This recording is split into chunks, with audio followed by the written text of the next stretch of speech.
9 मई के अलाकारों को सजा न हुई तो मुल्क में फसाइयत मजीद फैलेगी। तर्जुमान पाक फौज लेफ्टिनेंट जनरल अहमद शरीफ चौधरी की प्रेस कॉन्फ्रेंस। कहा 9 मई के बाद मखसूस टोले ने प्रोपेगेंडा किया। कहा गया हमले हो रहे थे तो फौज ने रोका क्यों नहीं। उनके कहने का मकसद था गोली क्यों नहीं मारी। इसका मतलब ये खुद लेकर आए। फौज के खिलाफ प्रोपेगेंडा डिजिटल दहशतगर्दी, अगर इसको ना रोका गया तो ये मजीद बढ़ेगी।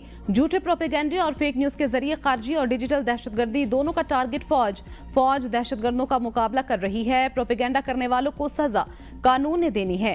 आजादी राय के नाम पर इनको हीरो बनाया जाता है। कानून साजी रोकने की कोशिश की जाती है। इराक, शाम और लीबिया की मिसाल सामने, वहां का अंजाम देख लें। यहाँ एक तरफ अफगानिस्तान में खारजी, दूसरी तरफ भारत मौके की तलाश में। भारत कह चुका पाक फौज के खिलाफ वसाइल लगाने चाहिए। मुल्क को सॉफ्ट स्टेट बनाने की इजाजत नहीं दे सकते।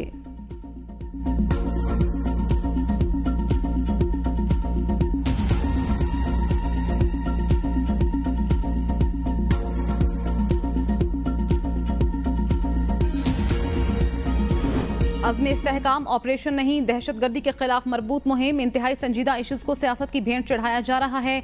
तर्जुमान पाक फौज लेफ्टिनेंट जनरल अहमद शरीफ चौधरी कहते हैं अज़्म इस्तेहकाम पर अमल हुआ तो मुल्क ऊपर उठेगा। मुल्क की बका के इशू का मजाक बनाया गया।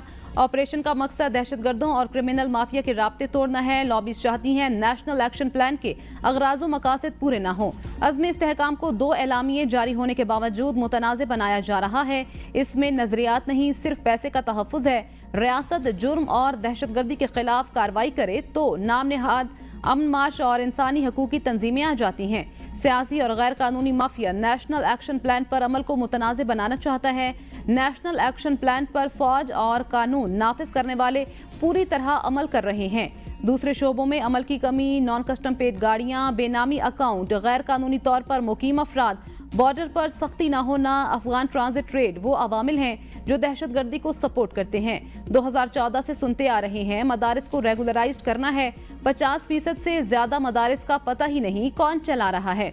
इस वक्त तक 16,000 से जायद मदारिस रजिस्टर्ड कई जगहों को कई बार क्लियर कर चुके। सूबाई हुकूमतें इन जगहों की तामीर नो नहीं करेंगी तो दहशतगर्द फिर आ जाएंगे। यूं क्लियर और होल्ड का सर्कल चलता रहेगा।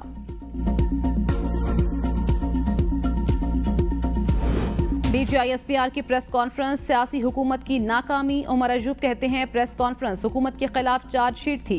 बेनामी अकाउंट्स की बात की गई। पहले शहबाज शरीफ से तो पूछें, मकसूद, चपड़ासी, पापड़ी वाले वो सारे कौन हैं। अयान अली मनी लॉन्ड्रिंग करती थी, उसमें नाम आसिफ जरदारी का आता था।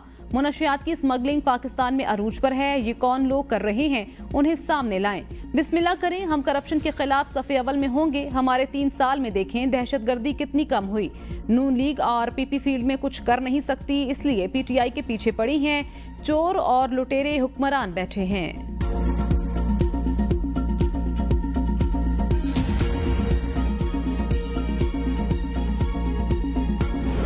इस्लामाबाद पुलिस का PTI सेक्रेटेरिएट पर छापा, रऊफ हसन गिरफ्तार, तमाम रिकॉर्ड जब्त। तर्जुमान वजारत दाखिला के मुताबिक PTI रियासत मुखालिफ प्रोपेगेंडे में मुलविस GIT तश्कील दी जा रही है। FIA की टीम रऊफ हसन को लेकर CTD रवाना।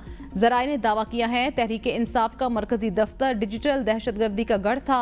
पूरी दुनिया में पाकिस्तान मुखालिफ प्रोपेगेंडा मुल्क दुश्मन एजेंसियों के साथ मिलकर जहां से कराया जाता था। बराह रास्त मुलविस लोगों को रंगे हाथों तमाम आलात समेत कानून नाफिज करने वाले इदारों ने गिरफ्तार किया। तमाम सबूत तहवील में ले लिए गए। डिजिटल मीडिया मरकज से मकामी लोगों को भड़काया और प्रोपेगेंडा मुहिम चलाई जाती थी। कार्रवाई PTI के इंटरनेशनल सोशल मीडिया एक्टिविस्ट की तरफ से दी जाने वाली मालूमात पर की गई।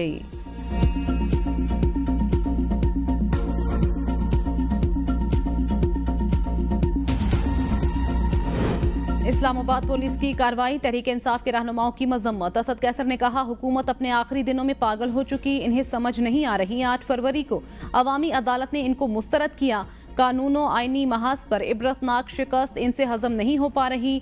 अगर कोई ये समझता है ऐसे ओछे हथकंडों से हम दब जाएंगे तो ये मुमकिन नहीं। बैरिस्टर गोहर की ABN न्यूज से गुफ्तगू, कहा मुझे गिरफ्तार नहीं किया गया, रऊफ हसन के हमरा पुलिस लाइन तक गया था। पुलिस ने मुझे अपनी गाड़ी में बिठाकर मेरी रिहाइशगाह तक छोड़ दिया। पुलिस ने आगाह किया किसी FIR में मतलूब नहीं। रऊफ हसन को गिरफ्तार, पार्टी दफ्तर का तकद्दुस पामाल किया गया। आप सर्च वारंट साथ लाते तो हम ताउन करते। पुलिस ने हमारे MNAs के तमाम बयान हल्फी अपनी तहवील में ले लिए।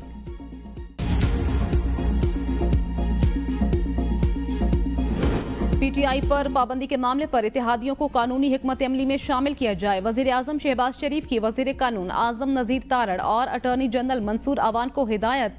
वजीर कानून और अटॉर्नी जनरल की वजीर आजम से मुलाकात। मखसूस नशिस्तों की पीटीआई को अलॉटमेंट और सुप्रीम कोर्ट में नजर सानी अपील पर मुशावरत। कानूनी टीम की पीटीआई पर पाबंदी और दीगर फैसलों के कानूनी नकात पर भी वजीर आजम को ब्रीफिंग। वफाकी काबीना को कल होने वाला अहम इजलास मुलतवी। वजीर आजम की हिदायत के बाद काबीना इजलास का नया शेड्यूल जारी किया जाएगा। पता लग गया था ये मुझे गिरफ्तार करेंगे। अपनी गिरफ्तारी से कबल कारकुनान को जीएचक्यू के सामने पुरअमन एहतजाज की कॉल दी। बानी पीटीआई के सहाफियों से गैर रस्मी गुफ्तगू। कहा इन्होंने हमारे पुरअमन एहतजाज को बगावत बना दिया। मखसूस नशिस्तों की रिव्यू पिटीशन पर चीफ जस्टिस को बहुत जल्दी है। चीफ जस्टिस से कहता हूँ हमारी 25 मई के हवाले से पिटीशन पर समाअत क्यों नहीं हो रही। सबको पता है सुप्रीम कोर्ट में यकतरफा मामला चल रहा है। इखलाकी तौर पर चीफ जस्टिस को हमारे खिलाफ मुकदमात नहीं सुनने चाहिए। विफाक, पंजाब और केपी में अपने मेंबरान पार्लियामेंट को भूख हड़ताल करने का कहूंगा। 9 मई के मुकदमात में भी मेरे खिलाफ वादा माफ गवाह तैयार किए जा रहे हैं।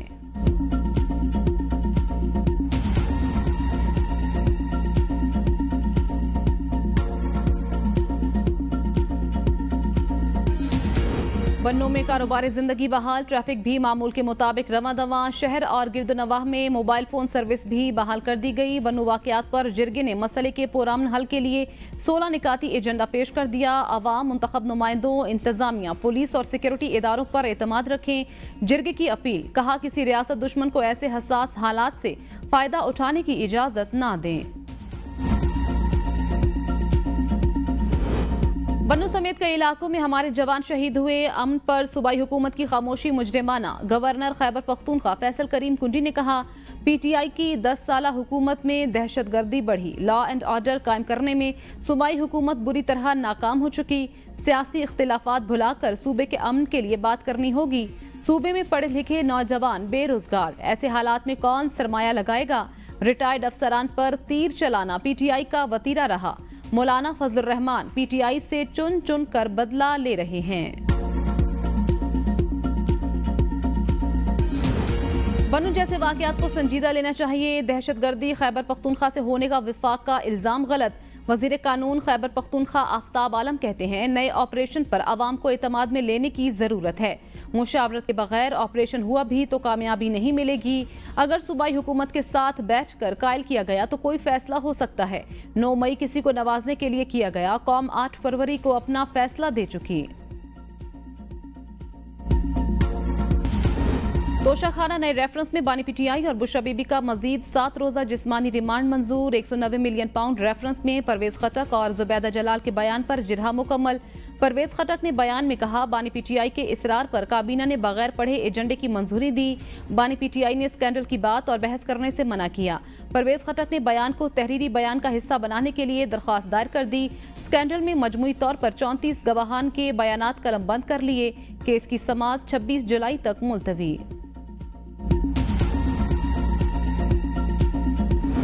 जो शख्स आग लगाने की बात करता है आईएमएफ को खत लिखकर पाकिस्तान को डिफॉल्ट करना चाहता है। पाकिस्तान दुश्मनों से फंड लेता है।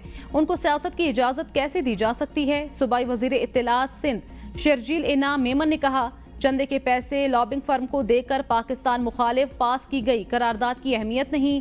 अमरीका में ट्रंप और बानी पीटीआई के चाहने वाले मुतशद्दिद सियासत करते हैं। बानी पीटीआई के चीफ इलेक्शन कमिश्नर और chief justice Islamabad high court justice Aamir Farooq के खिलाफ रेफरेंस दायर करने की मंजूरी।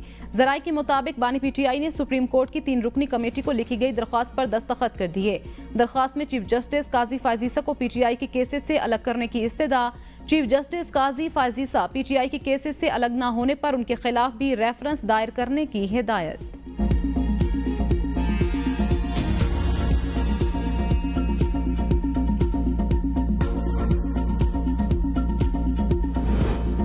बानी पीटीआई लाहौर पुलिस की तफ्तीशी टीम के सामने शामिल तफ्तीश न हुए। तफ्तीशी टीम बानी पीटीआई से बगैर तफ्तीश रवाना।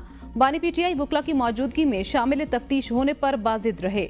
तफ्तीशी अफसरान ने आज बानी चेयरमैन का पॉलीग्राफिक टेस्ट करवाना था।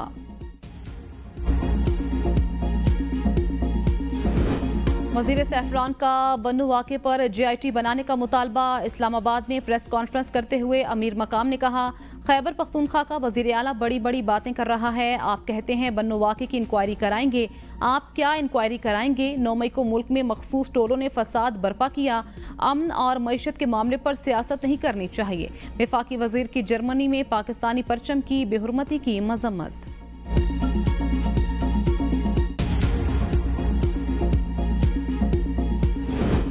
फॉर्म 45 अदालत पहुंचने से पहले ये असेंबली तोड़ देंगे। फॉर्म 45 से नवाज शरीफ और शहबाज शरीफ घबरा रहे हैं। रहनुमा पीपल्स पार्टी एतजाज अहसन की ABN के प्रोग्राम सवाल से आगे में गुफ्तगू। कहा, सियासी जमात के दफ्तर पर छापा अफसोसनाक। PTI पर पाबंदी हुकूमत नहीं, सुप्रीम कोर्ट ने आयद करनी है। पाबंदी के लिए हुकूमत को इल्जामात साबित करना होंगे। गवाहान की जिरह जब भी होगी केस हुकूमत पर उल्टा पड़ जाएगा। PTI पर पाबंदी हुकूमत की बदनीयती पर मुश्तमिल होगी। मखसूस नशिस्तों का फैसला आने से पहले अपील में नहीं जा सकते। एडहॉक जज लाने का मकसद अपनी अक्सरियत दिखाना है। ये सारे इकट्ठे हो जाएं, हतमी फैसला जजेस का होगा।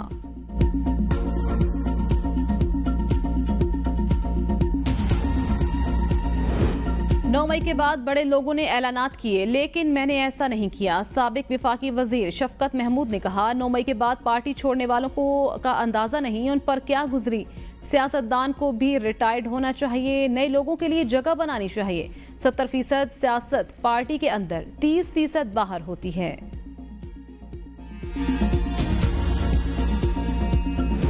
बैरून मुल्क पनाह लेने वालों के पासपोर्ट मुअत्तल करने का सर्कुलर वापस लेने का फैसला। नायब वजीर आजम इसाक डार की जेर सदारत आला सतह का इजलास। ओवरसीज पाकिस्तानियों की फलाह बहबूद से मुतल्लिक मुतादिद अमूर पर गौर। शुरका को बैरून मुल्क मुकीम पाकिस्तानियों को बर वक्त पासपोर्ट के इजरा की सहूलत के बारे में ब्रीफिंग। मुतल्लिका हुकाम ने नायब वजीर आजम को दौरान ब्रीफिंग बताया, समंदर पार पाकिस्तानियों के पासपोर्ट 60 दिन के अंदर जारी कर दिए जाएंगे।